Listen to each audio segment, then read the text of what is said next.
Government tightens project approval process. Economic reviews 7 proposal. PM discusses Indian envoy on diesel import.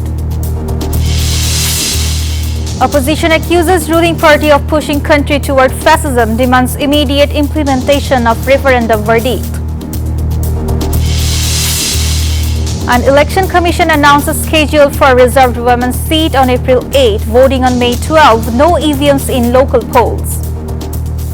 Hello and welcome to the News 24 English Bulletin. This is Mehirunisa Mekla and those were headlines. The government has announced maximum caution in approving development projects to prevent waste of public money, said Finance Minister. After an ICREC meeting, Minister Amir Khusru Mahmood Choudhury said many previous projects had serious inconsistencies. Only 7 of 19 proposals were reviewed today. Each project will now be checked against election manifestos and public interest. Unnecessary project will be cancelled. A committee led by the Prime Minister's economic advisor will investigate past irregularities and ensure legal action where needed. Prime Minister Tariq Rahman has held a courtesy meeting with Indian High Commissioner Pranay Verma in Dhaka. The meeting took place this morning at the Prime Minister's office in the Secretariat. The PM's foreign advisor Humayun Kabir said discussions included the possibility of importing diesel from India. Bilateral relations were also discussed. Foreign Minister Khalilur Rahman and the PM's foreign advisor will travel to India tomorrow for an ocean summit. Kabir clarified this is not a special visit.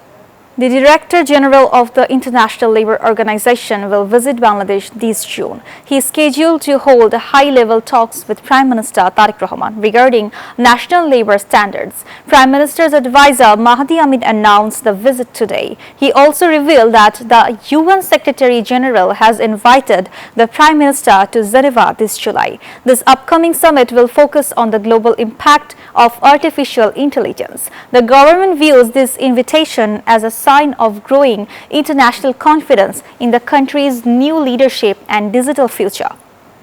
Opposition leader and Jamaat chief Dr. Shafiqur Rahman has accused the BNP of leading the nation toward a new era of fascism. He claimed the party is misusing its majority.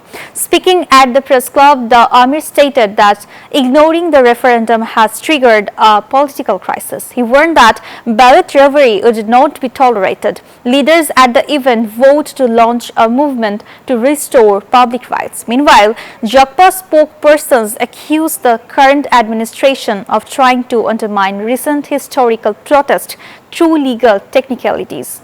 The Election Commission has finalized the schedule for the reserved women's seat in the 13th Parliament. The official announcement is expected on April 8 with voting to follow on May 12.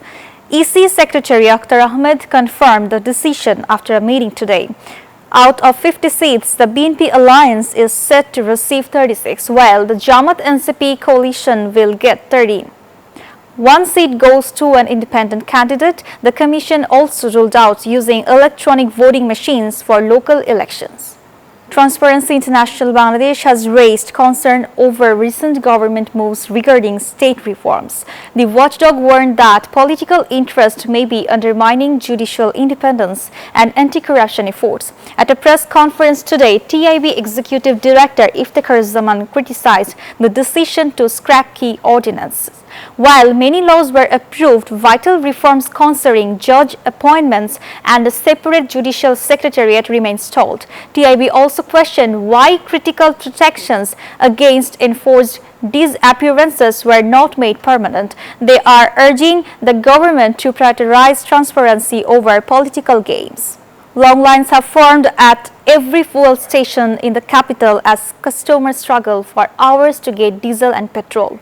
Many stations have closed citing supply shortages. Bikers waiting 4 to 5 hours for just 500 taka worth of fuel. Station owners claim they receive less fuel from depot. Customers say suffering has increased despite government measures. Drivers say time waste hurts more than the waiting pain. Commuters say the wasted time is damaging their livelihoods and demand an immediate solution to the gridlock. The measles outbreak is putting intense pressure on hospitals in Dhaka. Health officials confirmed 7 more deaths in the last 24 hours, bringing the total toll to 137. At the Mohakali Infectious Disease Hospital, wards are full. Many families are forced to stay on the floors and corridors. Most patients are young children suffering from high fever and pneumonia. Over 5,000 people have been hospitalized recently. Specialized centers are now operating at full capacity to manage the crisis as infections continue to spread rapidly. The country's top business body, BCCI, has demanded lower interest rates on loans and an increased single borrower limit to boost investment.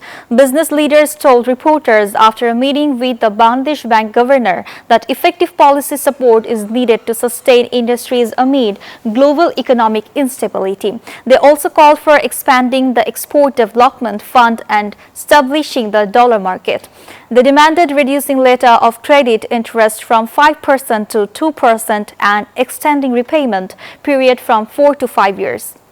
The conflict between Iran, Israel and the US has intensified on its 38th day. At least 34 people, including 6 children, died in the latest. In retaliation, Tehran launched missiles at Israel's Haifa port, killing 2. Tensions are peaking as Iran rejected Donald Trump's 48-hour ultimatum regarding the Strait of Hormuz. Iranian forces also targeted U.S. installations in Kuwait and Bahrain, vowing to defend their sovereignty against any further threats. That's all from the newsroom today. Thank you for watching News 24. Please stay with us.